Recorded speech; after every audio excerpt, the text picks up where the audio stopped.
Hey everyone, this is Mike from the Comic Book Trove, back today with another set of book reviews, and today I'm going to be taking a look at the Promethea Deluxe Editions Volumes 1, 2 and 3, which collect the full Promethea series between them. It's 32 issues in total, written by Alan Moore with artwork by J.H. Williams III.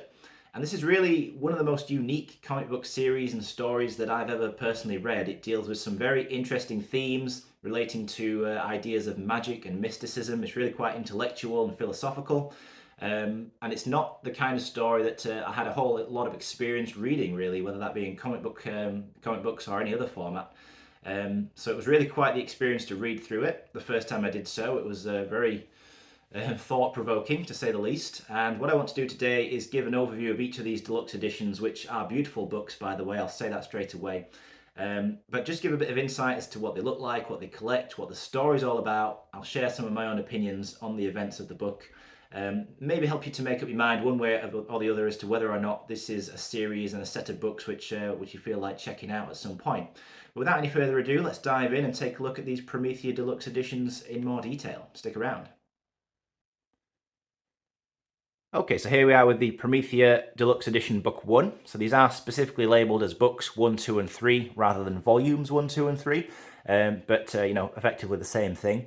Got the hardcover itself here with the dust jacket removed, just to show this really nice artwork and a similar style of artwork which features on all three of the books on the hardcovers.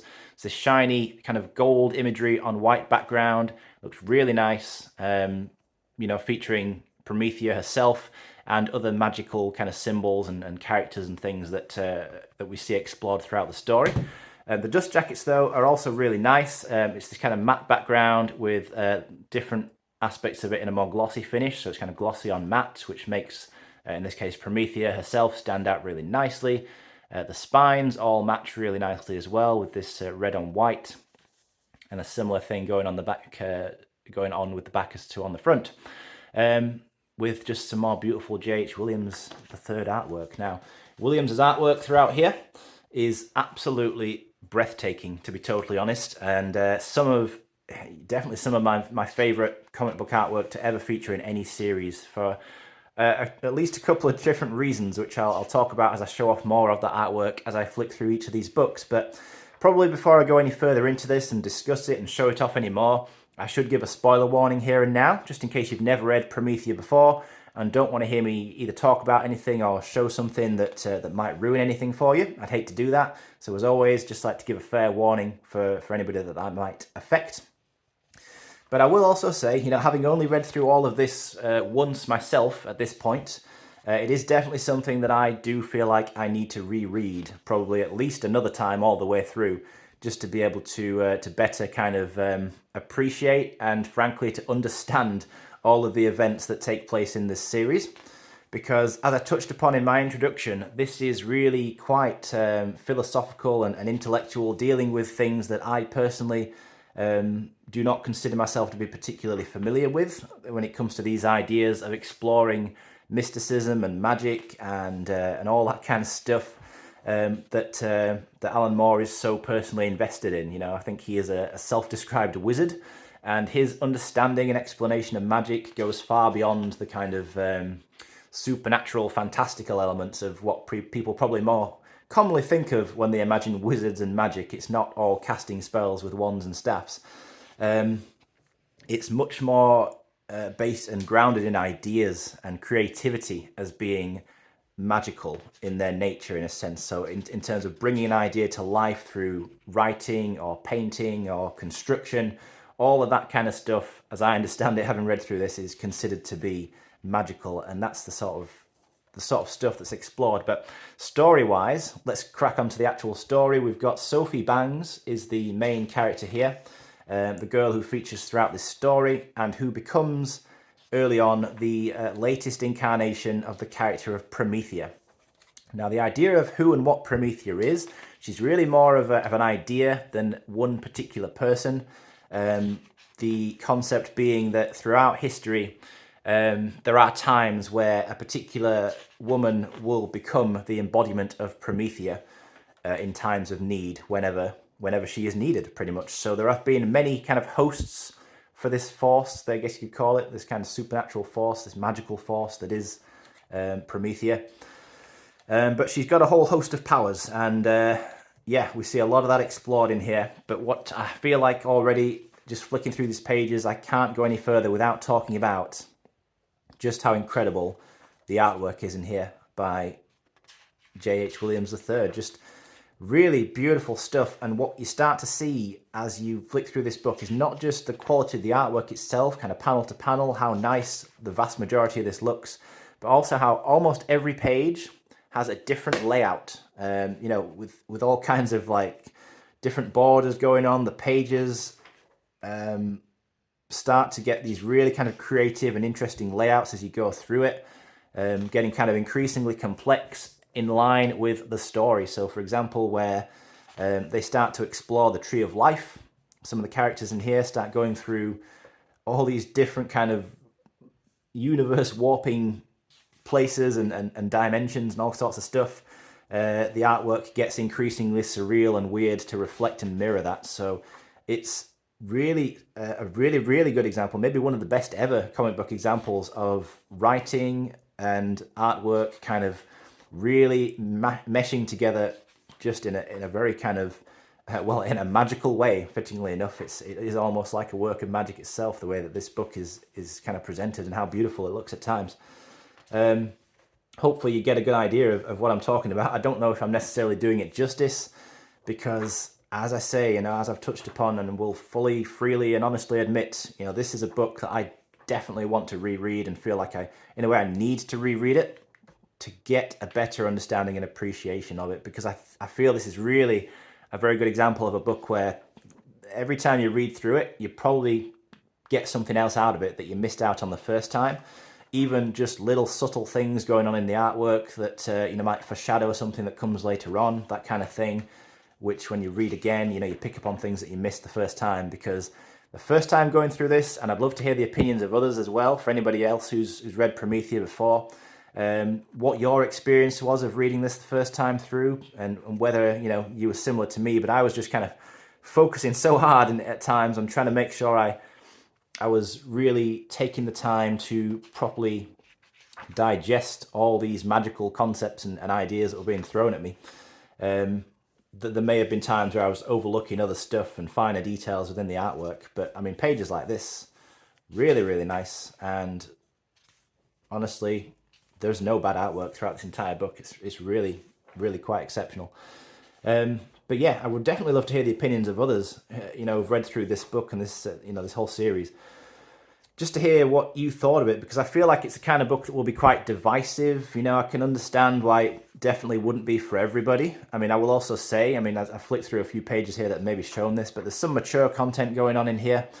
Some instances of, you know, nudity, definitely quite a bit of violence, and I think like drug references and stuff going on. So it's a book that, you know, that's something to be aware of. And as I say, it won't be for everybody, but that kind of, you know, quote unquote mature content is probably not going to be the thing that divides people on this book.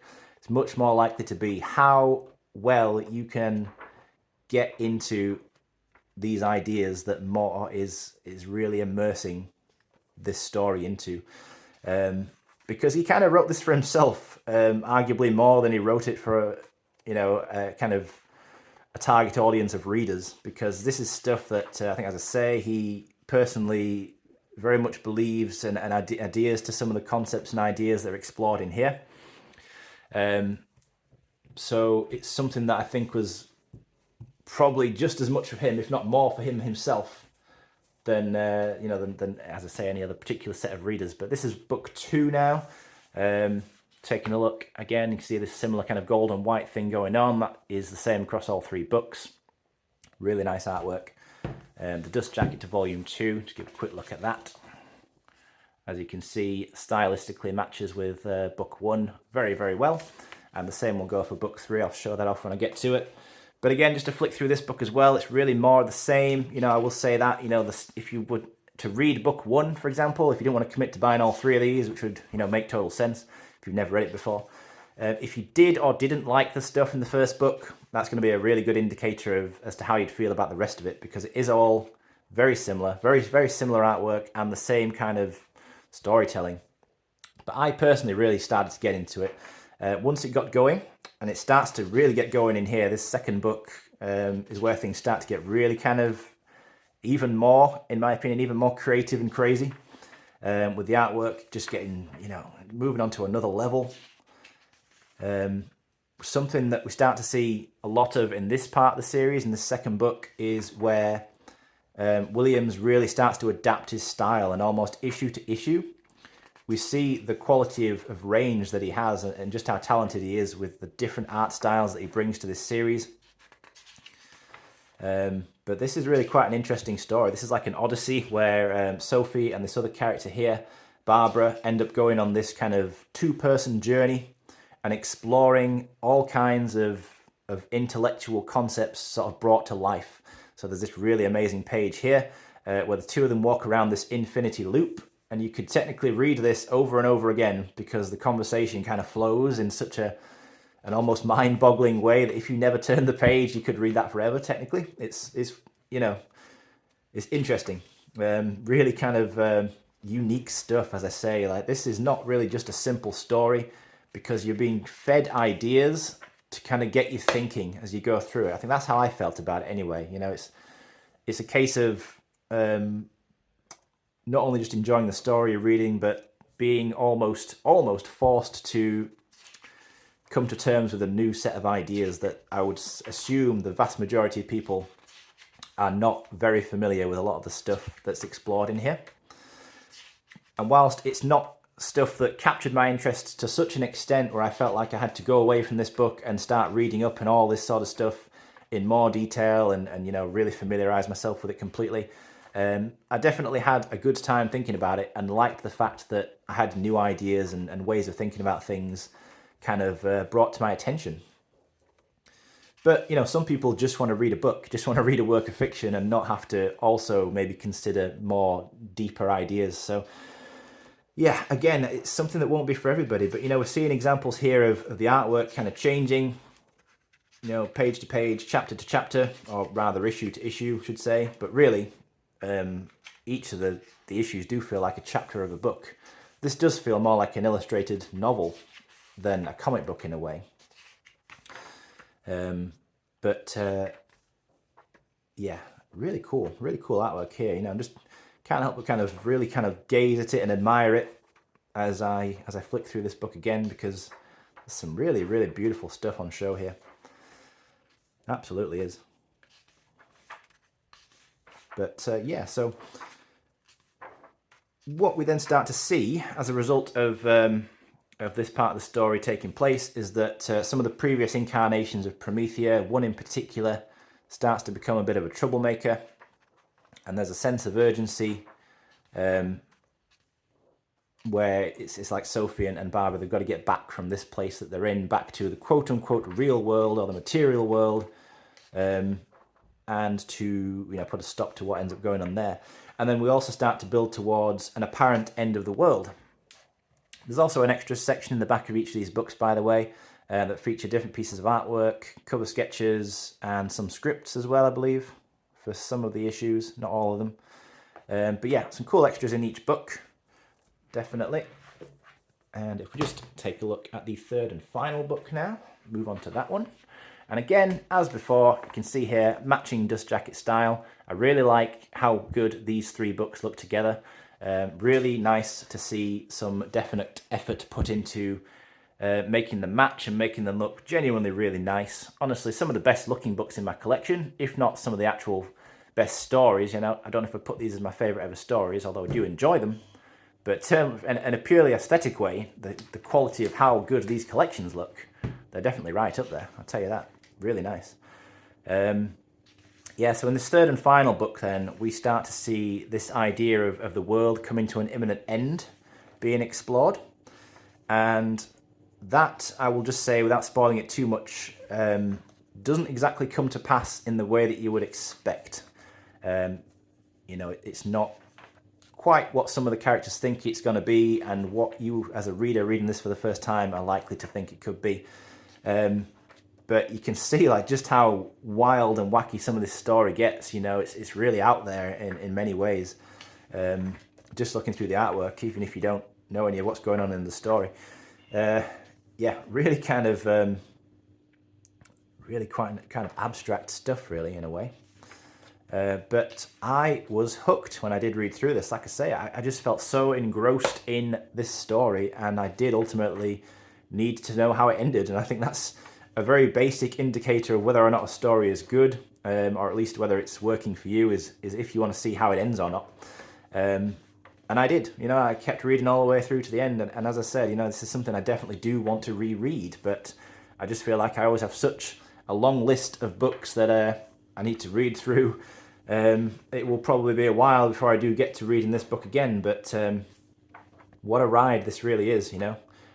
As I say, you know, repeating myself, fully aware, but just such a different kind of story to everything else in my collection. But you know what, if there's any other similar books to this, any other comic books that are kind of along the same sort of lines as this, which you might class as being similar in whatever way to Promethea, I mean, check out this issue, you know, like the style going on here, this very surreal kind of, well, like line work within colour, very experimental stuff. Like you just do not see many comics illustrated in a lot of the ways in which Williams does so throughout this series. And I love that about this, because it's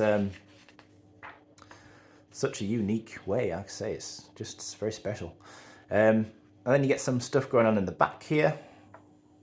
I love this as well. This story presented in the style of, you know, classic kind of Silver or even Golden Age comic books. Very cool, like that. And then some extras again in the back, as is the case with each one. There's also this, which is collected in the third book, which I actually can't remember what this is. It folds out, and it is... Ah, yeah. Well, can't really make it out on camera, but yeah, it's a nice little inclusion of a kind of history, I think, of different magical ideas and Promethea herself. Can't remember exactly what that is. I'd need to have a proper look at it at some point, but you get it in the third book. So, yeah, that is Promethea then, books 1, 2, and 3. And hopefully that was in some way useful as to helping you make up your mind as to whether or not these are books that you might personally be interested in.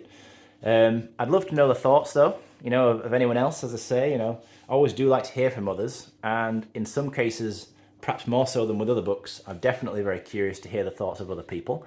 Promethea is right up there because, and as I say, this is something I can imagine has divided people. Maybe some people started reading it, really couldn't get into it, and I would be able to understand that, but I would definitely advise that you do try and persist and get through it, because it is such a thought-provoking read. It really is. If you're looking to read something that will get you thinking about stuff, then this is right up there, and I would definitely recommend it for that.